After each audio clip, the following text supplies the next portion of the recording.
नमस्कार. चॅनलला सबस्क्राईब करायला विसरू नका please guys. Subscribe to the channel.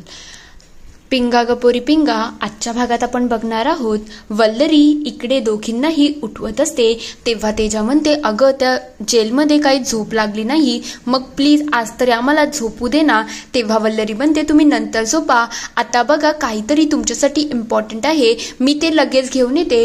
Vallari लगेच आत जाते आणि म्हणायला लागते, जेव्हा इंदू इथे आली होती ना, तिने खूप साऱ्या गोष्टी आपल्याला चांगल्या सांगितल्या आहे आणि ती म्हणते ना, जेव्हा आपल्याकडून सगळ्या झोप संपतात तेव्हा आपल्याला कुठून ना कुठून आशेची किरण घ्यायची असते आणि त्याच्यासाठी तिने आपल्यासाठी काही गिफ्ट पाठवले आहेत आणि एक व्हॉइस नोट सुद्धा पाठवली आहे. चला ना आपण ती ऐकून घेऊ, म्हणजे चांगलं वाटेल. लगेच ती व्हॉइस नोट चालू करते आणि सांगायला लागते, मी जेव्हा नाशिकवरून तुमच्या इकडे यायला निघाली ना, तेव्हाच मी तुमच्या सगळ्यांसाठी गिफ्ट घेतले होते, पण त्यानंतर जेव्हा आम्ही मुंबईला पोचलो, पहिले तर आमच्यावरती हल्ला झाला, त्यानंतर आदूला लागलं आणि त्यानंतर प्रेरणाचे असे हाल झाले की आम्हाला ही गिफ्ट काही देताच आलं नाही. त्याच्यामुळे जाऊ दे, लांबण करू, पण आता आपण पहिले मुद्द्यावरती येऊया, कारण की माझ्या मैत्रिणीला भेटली आहे, मग त्यांच्यासाठी भेटवस्तू तर हव्या आहेतच ना. म्हणून पहिली भेटवस्तू जी एकदम सुंदर आहे आणि जिचा गळा खरंच खूप सुरेल आहे,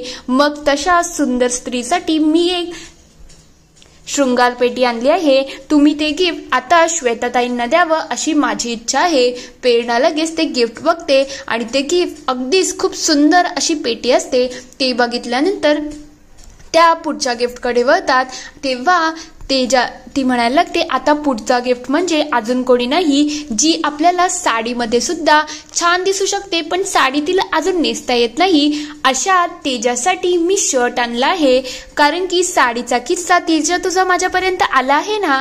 मग आता प्रेरणाताई, मी तुम्हाला नम्र विनंती करत आहे की तुम्ही हा गिफ्ट आहे तो तेजाला द्यावा. प्रेरणा लगेच तेजाला ते बॉक्स देते. त्याच्यामध्ये एक सुंदर येल्लो कलरचा शर्ट असतो. ते बघतात तेजा म्हणायला लागते, हे तर खरंच खूप भारी आहे, पण तुम्ही काळजी करू नका, मी लवकरच तुम्हाला साडी सुद्धा नेसून दाखवणार. तेवढ्यात ती म्हणायला लागते, आता वकिलीनबाई ज्यांना कायद्याची खरंच खूप समज आहे त्यांच्यासाठी तर गिफ्ट बनत आहे ना, कारण की मैत्रिणींसाठी जीवाला जीव लावणारी आहे, मग वकिलीनबाईंसाठी काय द्यायचं, तर त्यांच्यासाठी मी एक पेन आणला आहे. ती लगेच पेन पुढे करते. तेव्हा ती म्हणते की हे सगळं मी तुमच्या सगळ्यांसाठीच केलं आहे. तेव्हा वल्लरी मनातल्या मनात म्हणत असते, खरंच इंद्रायणी तू इथे नाही आहेस, पण तुझ्या व्हॉइस नोटने या सगळ्यांचा मूड चांगला केला. माझ्या मैत्रिणींच्या चेहऱ्यावरती क्षणभर का होईना तुझ्यामुळे स्माईल आली आहे, याचाच मला फार कौतुक झालं आहे. ती खूप खुश झालेली असते.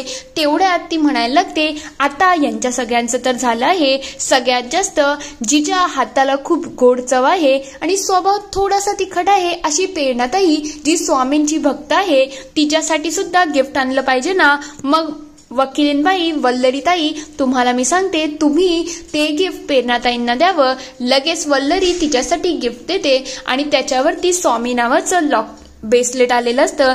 तेव्हा वल्लरी म्हणायला लागते, प्रेरणाताई, जसं स्वामी तुमच्या पाठीशी आहेतच, आम्ही तुमच्या बरोबर आहोत आणि यावेळेला काळजी करू नका. अजितदादांना आपण लवकरच जेलच्या बाहेर काढू. काल मी तुम्हाला वचन दिलं नाही तेव्हा तुमच्या मनामध्ये खूप सारे प्रश्न आले असतील ना, कारण की तेव्हा माझ्या मनामध्ये सुद्धा चलबिचल होती की हे सगळं मी करू शकेल की नाही, पण आता माझ्या मनामध्ये तीळ मात्र सुद्धा शंका नाही आहे की अजितदादांना आपण बाहेर काढू की नाही. अजित भाऊजींना मी लवकरात लवकर जेलच्या बाहेर काढेल, हा माझा शब्द आहे. तेवढ्यात ती म्हणायला लागते, आता आपण मैत्रिणी आहोत, आभार प्रदर्शन काही करायची गरज नाही, गिफ्ट वितरण सगळं झालं आहे, म्हणून आता मी तुम्हाला हेच सांगते, हे सगळं तर चालूच आहे, पण लवकरच आपण भेटू आणि खूप प्रेमाने एक दुसरीला गप्पा मारू. हे सगळं झाल्यानंतर प्रेरणा आणि बाकी सगळे खूप खुश झालेले असतात. तेव्हा प्रेरणा म्हणते, जर एवढंच चांगलं असेल ना, तर आपण एक काम करूया, आत्ताच जाऊया आणि अजितला सोडून येऊ, चल ना ग लवकर जाऊ. तेव्हा वल्लरी तिला अडवते आणि म्हणते, प्रेरणाताई, एवढी घाई करायची गरज नाही, अजित भाऊजींना आपण सोडणारच आहोत, पण त्याच्यासाठी मला तुमची मदत लागणार आहे. तेव्हा ती विचारते कसली मदत, नेमकं तुला बोलायचं तरी काय आहे. तेव्हा ती सांगते तुम्हाला साक्ष द्यायची आहे की तुम्ही नाही तर अजित भाऊजींनीच तिथे अण्णा केदारचा खून केला आहे, त्यांच्यावरती सगळे आरोप टाकायचे आहे, मला शिव्याशाप द्यायचा आहे आणि माझ्या विरुद्ध खूप कटकारस्थान करायचं आहे, असं दाखवायचं आहे की वल्लरी तुम्हाला या सगळ्यामध्ये अडकवत आहे. खरं म्हणजे अजितने सगळं केलं आहे, हे सगळं तुम्हाला पोर्ट्रे करायचं आहे. हे सगळं करत असताना त्या दोघींना आश्चर्य वाटत असतं की हिच्या डोक्यामध्ये प्लॅनिंग तरी काय चाललेलं आहे. तर थोड्या वेळानंतर वल्लरी सगळ्या घटनांचा विचार करत असते. तिला राहून राहून तिथे कोण कोण होतं हे सगळं आठवण येतं आणि नंतर तिला आठवतं नानावटी सरांनी सांगितलं होतं की आपल्याकडे पंचनामा सुद्धा आहे, आपल्याला त्याच्याकडे सुद्धा बघायला पाहिजे. वल्लरी लगेच पंचनामा वाचायला लागते. तेवढ्यात तिला काहीतरी इन्फॉर्मेशन भेटते म्हणून ती लगेच इकडे मनोजला मिठी मारते आणि म्हणते आय गॉट इट, मला जे पाहिजे होते ते मिळाले आहे. तेव्हा तो विचारतो काय झालं, तू एवढी का खुश झाली आहे. तेव्हा ती सांगते थांबा तुम्हाला मी नंतर सांगते. लगेच ती श्वेताला कॉल करते आणि विचारते श्वेताताई तुम्ही कुठपर्यंत पोहोचला आहात. तेव्हा ती म्हणते तुझं तर आयुष्य 100 वर्ष आहे, आत्ताच मी तुला फोन करणार होती, मी इंद्रायणीच्या घरून निघाली आहे आणि आता नाशिकवरून थोडं लांबपर्यंत पोहोचली आहे, आता मी घरीच येईल, 4-5 तासामध्ये पोहोचून जाईल. तेव्हा ती म्हणते श्वेताताई सॉरी पण तुम्हाला पुन्हा त्या लोकेशनवरती जायला लागेल जिथे अण्णा केदारचा मृत्यू झाला आहे, प्लीज तुम्ही तिथे जाऊ शकता का. तेव्हा ती म्हणते अगं ती लोकेशन खूप बेकार आहे, मला तिथे जायची सुद्धा भीती वाटते, काय झालं तू आता मला पुन्हा का पाठवते.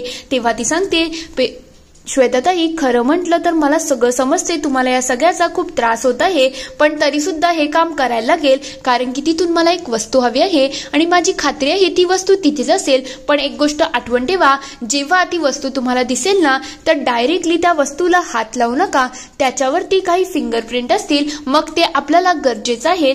त्याच्याचमुळे तुम्ही डायरेक्टली हात न लावता एखाद्या रुमालाने किंवा तुमच्या साडीने ती वस्तू दुसऱ्या कशामध्ये टाका, म्हणजे कसं गोष्ट सोपी होऊन जाईल. तेव्हा श्वेता म्हणते खरं काय हे सगळं करणं गरजेचं आहे.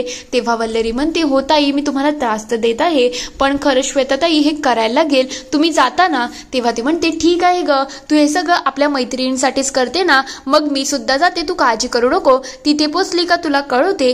तेव्हा वल्लरी म्हणते ठीक आहे तुम्ही तिकडे कामाला लागा. ती लगेच इकडे ड्रायव्हरला सांगते ड्रायव्हर दादा आपण जिथून आलो होतो ना तिथे पुन्हा वापस जायचं आहे. हे सगळं केल्यानंतर अक्षरशः वल्लरीला खूप छान वाटत असतं. तर दुसरीकडे अजितला इकडे त्याच्या लॉकअपवरून घेऊन पोलीसवाले दुसऱ्या लोकेशनवरती नेतात. तेव्हा ते म्हणतात तुम्हाला एक गोष्ट सांगायची आहे आणि तुम्हीच अण्णा केदारचा खून केला आहे ना. तेव्हा तो म्हणतो हो मी सांगतोय ना मीच खून केला आहे. तेव्हा ते म्हणतात मग आता तुम्हाला स्पष्ट आणि क्लिअर गोष्टी सांगत आहे मी, तुम्ही जर त्यांचा खून केला असेल तर तुम्ही गुन्हेगार आहात आणि त्याच्या विरुद्ध तुमच्या विरुद्ध अजून एक गोष्ट आलेली आहे, ते म्हणजे तो रघु आहे ना, तो तुमच्याच इथे कामाला होता ना, त्याने स्वतःहून स्वतःचा जीव संपवला आहे आणि त्याने ज्या नोटमध्ये असं लिहिलं आहे की अण्णा केदारला तुम्ही त्याला मारायला सांगितलं होतं पण त्याने टायमावरती ते काम केलं नाही म्हणूनच त्याने स्वतःला संपवलं आहे. तेव्हा तो हे सगळं विचार करून त्याला थोडं टेन्शनच आलेलं असतं. तेव्हा ते म्हणतात आता तुम्ही सांगा, तुम्ही हा खून केला असेल तर तुम्हाला काही डॉक्युमेंट्सवरती सह्या करायला लागतील. तेव्हा अजित सगळ्या गोष्टींचा विचार करतो. प्रेरणाने ऑलरेडी खूप गोष्टी सहन केल्या आहेत, मग जर मी तिला अजून त्रास दिला आणि या सगळ्यात ओढलं तर तिच्यासाठी सगळं किचकट होऊन जाईल. मी अण्णा केदारचा खून केला आहे असं मी कबूल करतो. तेव्हा ते म्हणतात काय झालं तुम्ही एवढा कसला विचार करताय. तेव्हा तो लगेच असा अंगावरती धावून म्हणायला लागतो हो मीच त्या अण्णा केदारला मारलं आहे आणि अण्णा केदार एक नीच प्रवृत्ती आहे. खरं म्हणजे बायकोला खेळणं मारणारा माणूस आहे तो.